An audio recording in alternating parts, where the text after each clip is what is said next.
Hello and welcome to the Carbitrage Podcast, episode 258. I am Eric Berger, joined as always by my co-host Ryan Sininsky. Hello. Hey, that's me. I have nothing to say to you about the sun. That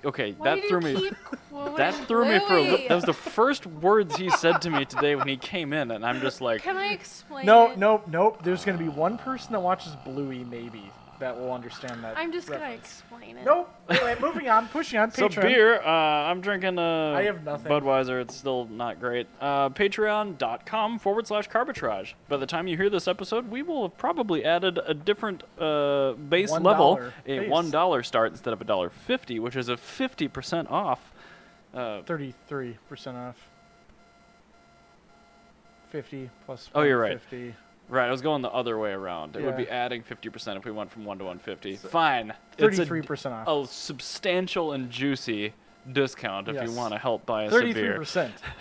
That's a deal. Point to three me. repeating, but we'll Yes. drop that part off. You just don't even think about it. Heading over to patreon.com/Carbitrage. Anyway, So since I did that so well, yes. I actually so we all, dealing with cars, anything custom electrical, you have to deal with cable management, computers, everything. And with classic cars, it's not always as simple as being able to just throw a loom over it and call it a day, right? Right. Because because you got to make sure it works first too. you have to make sure it works, and then if you want it to actually look good, having some AutoZone PVC loom will look very out of place on your 2002 or something. Right. Then Or you your need to buy 1602 Raychem, rather. and then you got to get Yeah. 8 different sizes. Then you got to Yeah. get all new connectors. And you can't just get the sheath that they put on computer stuff, Right. because that will still look just as out of place. Yep. It's nice. It's way better than PVC Oh, yeah. loom, but it's still just as out of place. I want to actually talk about laced cable, Okay. because this is a style of cable management that I recently discovered. Oh, that's cool. And I think that this is actually the correct way to deal with it with older cars. Like if you have a car from the 50s or 60s or even early 70s, for some cars, you could do this style of rope knotting. And you can actually, if you scroll down, there's a magneto here, and it actually shows laced cable, and it looks really great. Oh, that's cool. Especially if you have, because now you can always trace your wires. Yeah. Yeah. This is the way to do it, I think. And Seriously. it looks great.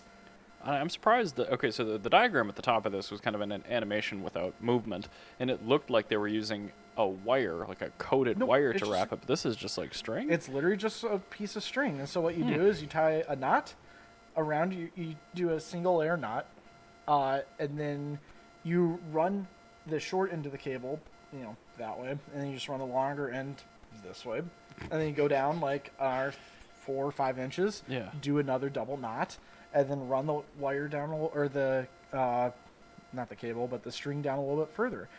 And it looks great. I'm surprised I've never seen this before. Yeah, I noticed this on a hot rod at work when I was looking through. I'm like, that's really cool cable management.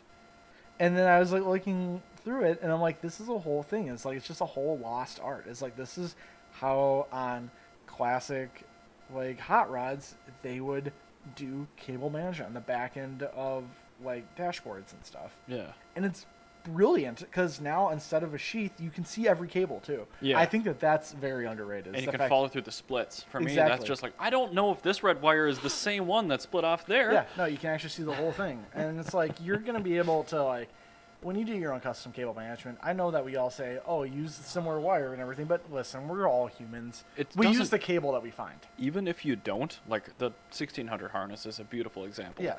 That thing's all brand new plugs, Raychem harness. Each individual plug has a unique color wire. Yeah, I have no sensor values in Megasquirt. No idea why. yeah, Doesn't help.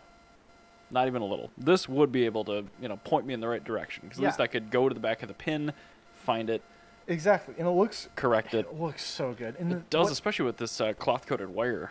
Yeah, cloth-coated wire is another thing that's actually a very cool little feature that you can add on. Because what this is cloth-coated wire is what they used to do. Right. And what this is actually just a normal PVC-coated wire with cloth over it. Oh, that's kind of cool. So it looks like it's the classic cloth coating. So it's not garbage. But it's also not a fire hazard, yes. Great. This is I was going to say, I've seen this stuff in houses, and typically it's not allowed anymore. no. Aw. But, because it's a fire hazard. But, honey, why don't you, I mean, you can see this. This looks great. No, it does. I like it. Yeah. Makes me. I want to do this on like a modern car now. This looks like I'm gonna say it wrong. Shibuki. No. Oh, shibari. Yeah, it Shibari. does look like shibari rope. Yeah. I'll take your word for it. The I don't know. Japanese kinky rope stuff. Oh, okay. Bondage. Yes, it does look Bondage like rope. that. I gotcha. Yes. But yeah, no, you're not wrong, honey. That looks just like shibari rope. Learned things about me today. But yeah, what I also like about this is that you can just kind of add on to it. Whereas, like, if you have a sheath, like a modern PVC or the like actual like Split loom yeah, or- split yeah, loom or yeah. something, once you crack those in half, they're cracked in half. Yep. This one you can just cut the rope and then add just another knot and then move forward. Yeah. Like you can just Or if you're super lazy, you could just add the wire and do another layer of this over top.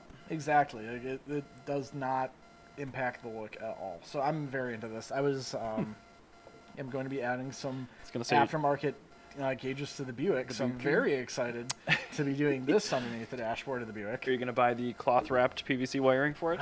You are probably going to see the wires that are inside the cabin, so I think I might have to buy at least So a I'm gonna couple of have feet a of this. Shibari Buick. Yes. So Hot. Oh, will that fit on a license plate? no. SHIBAR. Actually, yes, it will. But I'm not going to do that. You don't want the 5 people in their souls to judge you? No. But yeah, I'm totally gonna do this, and I'll get like red wire or red string for lacing this cable. Like, yeah, it's gonna look really good in the Buick. I really like the look of it. Had I not sold my E36 M3 and I'd found a running flathead for a reasonable would do price, this. that would have been perfect. Just like 50s engine bay and then 90s interior. Like, Everybody's like you did this like the worst swap, and you spend all of your like excess money making it perfect, like just a flawless, very tasteful. Nobody's mad about this. you run from the front distributor, like you get custom length cloth ignition cables and they run forward and they go around Yeah. the entire engine bay to the Oh, cylinders. yeah, exactly. It's Just infinite opportunities for it It's to so spark cool. into the chassis. well, you they do like all these cloth wire things that you see on hot rods. Say Yeah. they are just cloth over a normal wire. So like, yeah, you can get these and spark, but yeah, it's Right, yeah. yeah. But it's very cool. But if you're and doing something right the wrong way, you could go Yes. get a whole bunch of old wire. you could, yes, you get the entire doesn't do that. 1950s experience and the entire 1990s electronics experience. Perfect. You know, because E36s were known for the electronics reliability, too. Yes, oh, perfect. It's exactly going to be a what you great want. fit. So- Anyway, moving on from flathead Ford stuff to new Ford stuff. And more electronics. And electronics. Yes. Yeah, there's a segue finally. The F-150 Lightning, which is actually, up until last week, probably the best value in electric truckification you could get. Ford pulled a Tesla, and they are upping the entire model line by $7,000 base. So what was previously pretty attractive looking at a $40,000 base trim F-150 Lightning is now a Is not. $47,000 It's not, base it's Lightning. not And like attractive. that's taken away essentially the entire credit, not to mention the legislation just got passed by the House for the new tax Yeah. credit structure, which comes into effect January 1st of 2023, which means that some Lightnings will be eligible for some credit, but most won't. And if it is, it's not going to be $7,500. You know what's gonna happen is like Zamyad or some like some like tertiary like Mahindra is gonna come through with an EV pickup and just Toyota the shit out of everyone here. I hope it's a Zamyad E24 That'd be very cool. It's just a 70s like Mazda with with a an EV. Like it's like a recycled leaf pack just duct taped into the I'm bottom. here for it. I'd buy that. I But no, I think like not Zamyad, but like Mahindra or Proton, Sangyang. Like there's gonna be some weird, surprisingly large independent company that's not who you think it is that comes to America in probably the next like 10, 15 years. It's probably going to be Chinese, yeah. I don't think it'll be Chinese because You don't think so? Right now, with our political climate in China, that'd be like Lada coming in, Okay, like fine. wiping everything out. Which, I mean, if we could get a new Oz Patriot, I mean, just sneak it in. Although, you're, like, to your point, I can get 'em war for free. trophy. I can get it for free. But anyway, I don't know. Like, stop doing this crap. Like, Rivian did this, remember? Yeah, and I know why it's happening. It's because I do too. you have It was a loss leader price that they couldn't maintain, but they knew it ahead of time.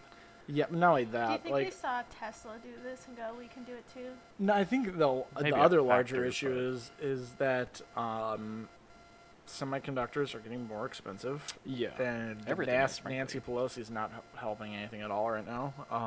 And thankfully, Micron is stepping up, like, their production of semiconductors. So I mean, that is such a delicate global balance because you think of like foundries, and I know that's kind of all the rage right now Yeah. with like the subsidies for Intel and things like that, bringing fabs to the United States. But the thing is, we already have a really thriving fab industry here, mainly in Texas. yeah, But we only make certain semiconductors Yes. here. So like, if you need memory, that's what I was mentioning. we're real good here. But if you need something like an ARM processor, which all these things Yeah. need for everything, we're That's I I mean- mentioned. Micron's Yeah. actually been investing a lot in doing that. well, good. Because Taiwan Semiconductor TSMC. is great. I love Taiwan Semiconductor. Me They're too. a great company. I've made a whole bunch of money from their stocks. I'm a big fan of them. And I'm just a big fan of them because I like my computer working.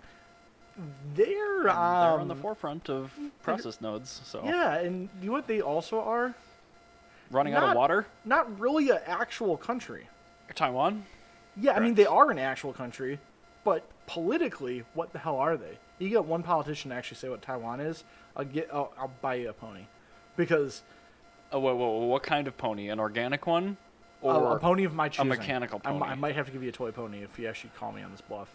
But No, I'm not gonna get this, him to do it. But this is the thing: is that like I want a politically, Hyundai like pony. the real answer is yes. Taiwan is a country. right. Fact. But America and China have complete disagreements because the People's Republic of China they consider Taiwan their own Right. land. Right. And Well, I mean, America isn't a country either.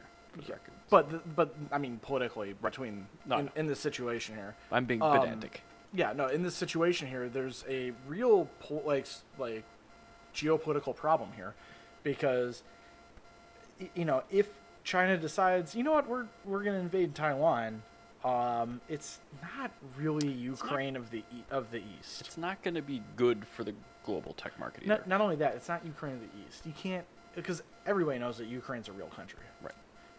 But the thing is, And you now know- I know what their flag looks like, which is Yeah. great. but the thing is with Taiwan is there is enough doubt of people that are totally beholden to China that they might not come to Taiwan's aid. Right. It will create a huge problem. And so Taiwan Semiconductor being on Taiwan and really one missile could just completely destabilize the entire world computer market. Mm-hmm. That's a problem. So that's why you need to have semiconductors made in other places. And Now, honestly- to be for the record, Yeah. I do fully support Taiwan, and Taiwan is its own country, and fuck China for ever saying that Oh, they're yeah. not. Me too. Yeah. But anyway, I just need. I also You're live in correct. real life where I know that politicians are really dumb Mm-hmm. and do not look at the larger picture and do not look at the fact that And this that's is very actually apparent, yeah. that this is a very, very real problem because you don't have Vietnam semiconductor. You have Taiwan semiconductor. But I will say the pandemic did help us lay some groundwork yes, because and that's why Micron's building more. shipping Yeah. delays caused such a huge uptick in costs. Yes. Not to mention just that's going up in general because the global economies are kind of teetering on recessions. It's actually making it financially viable to build all this shit in our domestic market. Yes. Which is great. So yeah, the more we can spread this out, it's fantastic. So it's great, and I think hopefully it's on the radar. Even though to your point, they're all living with their heads in sand. It's probably not. No, it's. I like to think that our government is more competent than it really is, and I get proven wrong every day. Yeah. Um, Oh yeah. Well, we're not going to dig into that, but there's some interesting stuff coming up about the previous. yes, there administration, is. too. Well, speaking of things I've been proven wrong about by saying, hey, we have a reasonable government that believes in real life. I want to talk about global warming, Yay! which is something that Climate somehow change? people don't agree upon being a real thing. And Monterey Speed Week is now Monterey Boat Week. Bonneville, not Monterey. My bad. Bonneville Boat Week. I love it. Bonneville Boat Week. Andrew Chase went out there to go to this for his Oh, birthday. no. And it was totally rained out. So don't worry, they saw like tons of flat track Okay. races, other cool stuff. Just the Good. salt flat itself was Oh, like totally man. soaked. Also, like, Las Vegas is flooding. Oh, yeah. I didn't know Las Vegas got Yeah, rain, because, too. yeah, this is all just a Climate giant... change. I'm not surprised, but... There's an old George Carlin joke where he's like, I just want it to rain and rain and rain, and everything gets flooded. It never just stops raining, and every time you sit on your couch, there's a little squish. Like, I love... Well, yeah. I heard that in his voice, so you Yeah. did it well. Yeah, I want it to continue raining, because every time that people decide that they don't want to live in real life because it makes them uncomfortable, it bothers me deeply, because my thing is, I don't like it either, but I live in real life. Where it's happening. Yes. Yeah. I notice things that happen from global warming. And then you can deduce the reasons Yes. why things are These happening. are real things. Correct. Like, does this mean that I want to not drive my Buick? No. Janice Buick? No, No, I do, but the thing is, I also acknowledge that the things that I love are bad for the environment. You can do that. You just don't lie to yourself Right. about it. There are steps you can take. Yeah, Oh, exactly. like not using your private jet for 3-minute flights. That would be good. Or if you do, just admit that you're an asshole. Like, Yeah. this is the thing, is like, I'm okay with you doing the dumb shit that you're going to do. Just admit that you're an asshole. Like, that that's brings the me to thing. another comedy special quote. It was actually Jim Jeffries. Like, there's only one plausible explanation for why you should own a gun, and that is, fuck you, I like guns. Yeah. And that's what I tell people. I tell people, why do you have guns? I'm like, first off, Nazis. Second off, more importantly, more imminently, they're very cool. And similar to cars. So why do I own 8 cars? Wait. Why do I have 4 V12 vehicles? Why do I own 5 cars? I sold 3, so I did. Damn. Because they're cool. I'm going to give you applause, because I have not been able to do that. Well, your cars are also appreciating value. Mine were just taking up space. I know, but But yeah, these are just, I don't know, I like cars. They're cool. They make noises. I Like, did list the IS, finally. You did, yes. But, like, cars are cool. And, yeah, so Monterey Speed Week got, like, totally rained out. But don't worry. Apparently, when you go there, there's lots of other cool things to do. Once again, not Monterey, but Fuck. yes. I keep doing that. That's all right. Bonneville Speed Week. There you go. I do like coworker Ryan had friends that go every year, To and I Bonneville got Boat Week? more photos, and like the amount of totaled cars from that salt must be exceedingly high. Yeah. Cause I mean, we should say how it rained like 6 to 8 inches. Yeah. Well, maybe Water. If you don't turn the car on, you're fine. Well, yeah, but I'm just saying from salt, like getting inside of the frame rails and things like that, it's bad because it's ultra Yeah, concentrated. That's true. But also, to be fair, these cars are designed to live on the salt, and guess what happens when you drive 200 miles an hour on a salt bed? Guess where that salt Does it sand also goes? go in the frame? Yeah, right in the Nice. frame. It always goes in the frame. Pow, right in the frame. Yeah, that's actually that's actually a real thing where a lot of salt flat racers, their cars, when you buy them, you basically buy them for the engine and for the body. Yeah. Because the frame's probably not long for this world. You have to replace frames on these cars That's a lot consumable, faster. right? Yeah, it's more of a consumable, and which is like fine because like a lot of like going faster is better frame technology, like carbon fiber and stuff like that. Like in extreme cases, I guess, but That's like the same reason I like composites, but for a very different. Actually, no, it's the same reason. It's salt. yeah, it is salt. That is It is why. the same reason. But a lot of the stuff like is if you're going on the salt bed, like you're gonna have a car that's covered in salt. Well, as Like, long as it's- you go into it knowing and understanding that that is going to happen, you plan for it. Yeah, exactly. One thing I didn't plan for my eyeballs seeing was a Porsche design exercise from 22 years ago that mixed a Carrera GT, a Panamera, which didn't exist yet, and a first-gen Cayenne Turbo, which is, Oh. it's a deeply troubling looking thing, and I have to go back to the notes to remember what it's called. It is a package function model. And what this is, it's a Cayenne Turbo with the roof cut off of it, and then they put a Carrera GT-esque styling thingy on the left, and there's actually a split down the middle of the rear of this vehicle, which completely changes styles to what is unarguably a first-gen Panamera. I mean, it is exactly the same as a first-gen Panamera rear end. But the more I read about this on the Autopian, the more I just Okay, so it's basically a Murano cross cab before the gonna cross say. cab, but it's also got a Targa roof mechanism that they didn't have time to I was finish. gonna say Carl Scone's wife saw this and was like, "I want that," and then they didn't make it. Yeah. So 4 years later, Carl Scone made the cross cab. And I don't know how they did it, because like this article states that this was actually a pre-prod Cayenne turbo, but it is unsafe to drive because they didn't do any stiffening or anything like Yeah. that. It literally has to be trailered everywhere. But it's really ugly. I mean, it's gawpingly, breathtakingly ugly. That's a horrific vehicle. I don't understand it, but no. like the Yeah, two Jana the just- two butts at once. Jana looked up for the first time just now and saw that. This is not the three-way I wanted. Yeah. Well, Good luck segueing Damn from it. that. I just realized I added the same link that you added because we were both talking about whatever. Well, let's talk about it together. It's fine. all right, we'll talk about this together. We're gonna hold hands. Which one of the two links do you want? Let's You want do- Motor One or we'll do Autoblog? Motor One. I like Motor One more. Sounds good. I'm excited about this because when Stella was a child, Yeah, a well, wee baby, wee and baby. when she was a wee baby, Baby. and Scott had his not a fan Carrera. Yes. I was trying to find a stuffy of Sally Carrera for her. Very difficult to find. Impossible because I was looking actively. I was And you actively guys are looking damn good at finding Yeah. that kind of stuff. for like so. 3 years. And it's like it's now at the point where I'm not going to get her a stuffy. I'm just going to get her a real car. Oh, well, fine. At this point, it just makes We it were make more even sense. like, cause like Sally Carrera, they've like erased her from the Cars universe, and I don't know why, cause she's like one of the best characters. And this article that we're going to get to pretty much says conclusively that it isn't Porsche doing it. So it must be Disney trying to erase this for some reason. yeah, It's and- the movie was terribly unpopular. Is that from Cars 2? Yeah. Okay. No, That's no, why. no. Sally Carrera wasn't in Cars 2. She was in the original Cars. Oh, They did something really weird for Cars 2. They went totally bonkers in Cars 2. I don't like Cars 2. But Nobody likes Cars 3, 2. She has a very small part. yes. Like she's mentioned and she's in it, so she's still canon.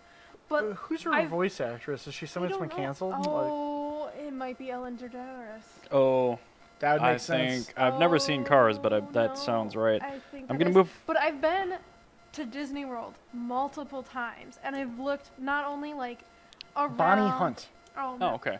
I'm moving to the Autoblog link because they have a side profile picture, which Yeah. Motor One doesn't. Okay. Oh wow, look at Yeah. that. Yep. I love that. It, better. it But yeah, makes so, a like- 911 cute. This, Yeah. I want that. in all honesty, if the 996 actually looked like that, I would want a 996. Because I love you know how especially- I love gigantic windshields. Mm-hmm. I Oh love- my! Can you imagine? Look at. I mean, I know look I'm looking at that this slope. because I really love giant windshields and I really like 928s, and that front end looks like a 928. So the 928 is my favorite Porsche because I also know that it deeply bothers everybody who has a Porsche when I say that. Harold had like the best 928, and I'm like, this car makes sense. Like the last model year with the most exclusive model, they got it right. Yeah, no, But they got it right. The 928 is my favorite Porsche. But anyway, this is a 1998, so a 996.1 based vehicle. Yet Sally Carrera had the .2 headlights, so they grafted those on. But yeah, it's been shortened. The roof has love been that. significantly Raised. I love that. This is And- perfect. I mean, that's the best 996 I've ever seen in my life. Yeah, so. I'm very, very here for this. It bothers me to no end that the headlights aren't the eyes. No, the eyes Well, are always on the 'cause- windshield. I know, but that doesn't In make any Cars. sense. Yeah. No, in the Cars universe. That's I know it that's how is. they did it. I'm just saying, like, that doesn't make any Well, sense. what would you rather see in the Cars universe, where instead of having instead of having the windshield be eyes, you have the headlights be eyes, and you just have this like gaping maw where their forehead is, and there's like some dude inside of the car? Actually, that'd be horrifying. I'm kind of here for it. Because just like some guy just like, I just want to go to work. And it's like going on an adventure with these cars. It's like, I need to pay my bills. I'm going to tell myself that it's the 996.2 fried egg headlights that made that impossible. They had to put the headlights, or the eyes on the windshield because they were the wrong shape. I think it's because there's people inside of them and they didn't want to show them to children. That's the real. Who's that? That's Doug. Doug's not going to work today. Well, since we had the exact same story, I'm gonna just grab a quick one real fast That's from fine. somewhere. I'm gonna go to Japanese Nostalgia Car and look at what their question of the week is. And their can't- question of the week is, what is the most Japanese car? Ooh, that's a good question. And by Japanese car is like, what car like represents Japan as a vehicle? The R35 And- GTR. So actually similarly, the C210 Skyline is actually called the Skyline Japan because it was the most Japanese Skyline ever, which makes sense. If you see a C210 Skyline, you go, yeah, it's obviously a Japanese car. But you think a GTR. I think an R35 GTR because Japan is and always has been extraordinarily tech heavy. Yep. It's an engineering exercise. They're an engineering country. The GTR, I mean, I understand that the R35 is like the most watered down thing to ever bear the GTR name, but it is still when a that GTR. when that came out, that was not watered down. It's the fact that it's been in production for 15 years is why it's watered down. Well, But okay. when that came out when we were in high school, a GTR is the titties. It was auto only and extremely heavy, but everything else about it But is it extreme. outperformed everything. Oh yeah, it's a world beater, and it was like Yeah. half the price of the 911 Turbo at the time. Exactly. And it basically gave you a budget Bugatti Veyron. Yeah, Because it and, did all the shit Bugatti did, but for like a tenth the price. and I have to imagine that was an object of national pride. Yeah, it still is. Okay, Um, that's my vote. I am going to say, I expect your answer to blow mine out of the water because I'm not a JDM guy. I'm having to think of something that's just very oddly Japanese. No, I kind of figured you'd have something on the older side that would be like, oh yeah, of course. Not super old. I'm not going to go super old. But right now what I'm torn between is Well, think out loud. Why not? a Honda That's Oh my god, let me Google it. and a Suzuki Wagon RRR. Oh yes. That's what I'm torn between.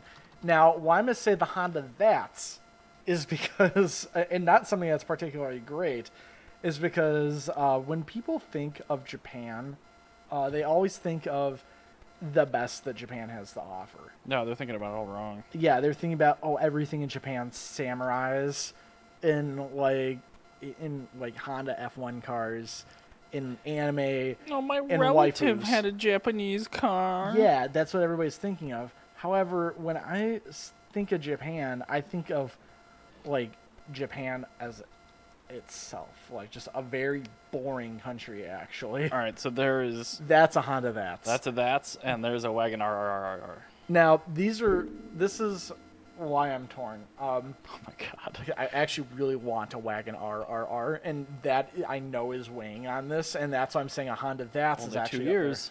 I know. I know. I really want a Wagon RRR. I completely forgot about the K thing. Yeah, and I think that the Honda That's is the most Japanese car because it's wacky and goofy. It's, on paper, extremely boring. It does not work for anything. But you know for a fact, That's a fantastic name. A very Japanese name. super Japanese name, like the most Japanese name is the Honda That's. But What was? No, it was a K car we talked about a long time ago. I don't remember what make it was, but it was like a turbo twin intercooled direct all-wheel drive. Like it had that all written on the door. oh, probably a Jimny or something. Oh man, no, it was a box like this. I can't remember what it was, but Alto Works. maybe. Yeah, you got probably a Alto Works RSA. A Suzuki Alto Works RSA. Everything about the Yeah. car was on the driver's Yes, side door. that was a whole thing. But I think the Honda That's because the thing is, all right, it is effectively a very boring K car. It's automatic only, which is like, okay. man. But yeah, That's but actually rare for a K, isn't it? no, not really, Really? because Okay. they're really just commuter cars. All right. This is the thing: is everybody thinks that Japan's like always performance everything. No, it's a bunch of boring commuters that are going to work. Okay. But they'll have an interesting name. It'll be so boring that it's weird and quirky. Like this car is so generic that it's cool. Yep. Yeah, it's like a mini disc player of a car. Like, this is what a Honda And the That's is. resolution of this particular Yeah, image. It's literally a sells mini it. disc player of a car. It has ESP. Yeah, and they were turbocharged too, which is like interesting. Like they're turbocharged CVT, very weird little vehicles, and they're made from 2002 to 2006. And I think that this is one of those cars where it's like this is like a mid-tier anime that like people are just like very, very excited for in the United States that people in Japan and everywhere else in the world don't give a shit about because it's just a normal thing in Japan. But in America, weebos would totally go bananas over at that. I think that makes this like one of the most. That makes this. Thank you. The most Japanese vehicle because it's frankly this is everything that Japan is all at once. It is so boring. It is quirky. Like Japan is so boring because like holy shit. Like if you ever listen to like Japanese like city pop, it literally sounds like elevator music and jazz put together, and it's poppy. Like if you like this is very Japanese. Now my other option, the Suzuki Wagon-R RR. When I see that, and this is fittingly clearly a Gran Turismo Yes, grab, because I discovered it's I hear the Gran Turismo lobby music every time I see this. I think Wow, this is a car that does not exist outside of Gran Turismo. Nope. And this car exists in a bubble. And I think that this is the other half of Japan, is that something that people appreciate entirely in a bubble. And that's a Wagon-R RR. Even though the Wagon-R was just a normal car, the RR was turbocharged manual. So I think therefore better. Yes, I think the Wagon-R RR, the Seal's favorite car, is the other most Japanese car. Not Seal, but the Seal. The Seal's favorite car. They say the name all the time. All they do is talk about them. Oh my god. So between a Twingo and a Wagon-R RR, assuming the import cost is exactly the same. I think we go with the Wagon-R RR, and the reason is because Darren's going to buy a Twingo. And I'm going to be the only person... Why has Darren not done that yet? Because they're legal to import. They were going to go to Europe and purchase one this fall, but something came up with work. Yes, so they'll be getting one next year probably. Fair enough. Okay, man, that takes the wind out of my sails. Yeah, so no, that's fine. So yeah, Wagon-R RR in 2 years. I'm just trying to find... There we go, 4th generation. So I want to talk about... Because the Wagon-R RR, yes, does have... It's 5-speed manual. Good. Yep. Very good. K6A, dual overhead cam, inline 3. Yep. Turbo. Yep. That's it. That's the one I want. I want a Wagon-R RR. The garbage Volkswagen engine we talked about last episode has more displacement when it's going to fail than this does, and it's significantly worse. That's amazing. And Because I'm looking this at has all these 3 different... There's so many different versions of the Wagon-R. RR. Because they have a 4-door and a 5-door. Oh my god. Why would they have a 4-door if a Wagon-R RR? Because the 4-door is actually a delivery vehicle. Oh, so 2 doors on one side then? There's 2 front doors and then a rear door. And then it's a cargo area behind you. So there's 2 rear doors. So There's 2 front doors Yeah. and 1 rear door. It's a 3-door. I No, thought it there's was a 4-door. 4-door. Yeah, what the hell? So there is 1 side door. So there's 1 side door on it then. So one side has 2 doors and the other side has 1 door. That makes some Yeah, sense. sorry, I was that curious makes if they more did sense. like cargo doors on the back or if they did 2 there's- on the delivery I side. was just doing my math wrong. That's fine. They had one called the Wagon-R C2, which had round headlights, which actually look really cool. And then there's a Mazda version. Did they ever do a pickup version of the Wagon-R RR? That's actually what I was looking at. I was Okay. trying to see if they did one. They did not. Oh. But the one I want is the RRR. Yeah, that one's snazzy. I remember buying one of those in Gran Turismo. I'm like, oh, it's going to be sweet. And then I get it, and it's like, oh, I didn't know anything about K cars and the fact that even though it says turbo, they have like 30 horsepower. Yeah, but you can turn them up, and then you're like, it's only made 120 horsepower. But they also weigh like 1,600 pounds. You say it only makes 120 horsepower, and you're like, this sucks. And then you like go and take it out, race it begrudgingly, and then the rear end's kicking out everywhere you go. What's going on? Why is this so fast? What Because is 120 horsepower? Why is this fast? Why do people shit on 120 horsepower cars? And you just don't look at the fact that the car weighs 1,609 pounds. Full weight is 1,984. That's with the automatic. That's gross. Oh my god. It's automatic and like heated seats and everything. I want to do brakes on one of those because I bet the caliper is adorable. The caliper is like the size of this bell. Which I'm glad you didn't ring because that is definitely too new from pre-war. No, it's I feel absolutely. like it goes meow. Oh god, it's just such a cute car. It just wants to do a good job. So they're 98. It's so much cuter than It's the 2 years from now. Yeah. up exclamation mark. I think next year I might talk to Brian. about getting one imported. Oh, what? What? There's an Indian version of this. Oh no, what's There's it a called? Maruti Suzuki Wagon R, which Maruti is just the Indian production plant for a Suzuki. Get an Indian version of this and be even better. Oh no. Is it still called a Wagon RRR? No, they probably just had some shitty trim level, because usually when Suzuki sends stuff to India, they just give them the butt product. But, oh man. No, I needed the actual wagon. Yeah, I you need need to a talk to Wagon I need to R. talk to Brian, put a deposit down on one. Cause I mean, you can park it sideways in a shipping container. I know. Like, just like to have them bring in like 5K cars at once in one container. And hopefully Yeah. the pricing will come back down on container shipments in that Maybe time. maybe but... somebody will like import like a Toyota like Mega Cruiser, Oh my like God. Just pickup, and I can just put slightly it in the, too big. I can like just like put it inside of the Mega Cruiser, and just be good. Like, prospective buyer gets a phone call from an unknown number. Hello? Like, so, hear me out. Yeah. Can I put my car in the back of your car? And they're like, what? And then listen, I'm getting a Wagon RR. Oh, yeah, that's fine. Yeah, I think a Wagon R. I need to do some research on the exact one I want, and then I'm gonna call up Brian because I need to get one of these. And yeah, Darren's getting a Twingo, and I want a Twingo. Darren wants a hardtop Twingo. I want a convertible Twingo. They made a convertible Twingo? Most of them were, well, actually, they weren't convertible. They were sunroof cars, but it was a sunroof that makes a Fiat 500 sunroof. So they were look like big like cloth tiny. pile back. It was the sunroof entire things. roof panel was cloth. I just can't imagine having a 30-year-old French product with a rollback canvas top. Yeah, it's bad, but they're also really cheap. I was gonna say, if it's anything like a de Chevaux, like the entire mechanism with materials like $120. Yeah, it's basically that. Okay. It's probably the same part. Yeah, so I want that one, but oh man, I could just like drive Darren's Twingo and I could have my Wagon R. I want him to go get it, or they, sorry, and I want it to come to Minnesota, and then I want to be in it while it's driving. I'm sure Darren will, because Darren's gonna import it to the East Coast and then have to drive it across. Well, So, perfect. Yeah, he'll end up here. I want to experience it. Yeah, you seem to not be stuck at Jorg and like just not show up. We'll see. So That's a big ask, yeah. because that's where Anyway. I'm going after this too. So, On that bombshell, I Thanks, think so- we should end the episode. for listening, everybody, we will catch you next week. Bye bye.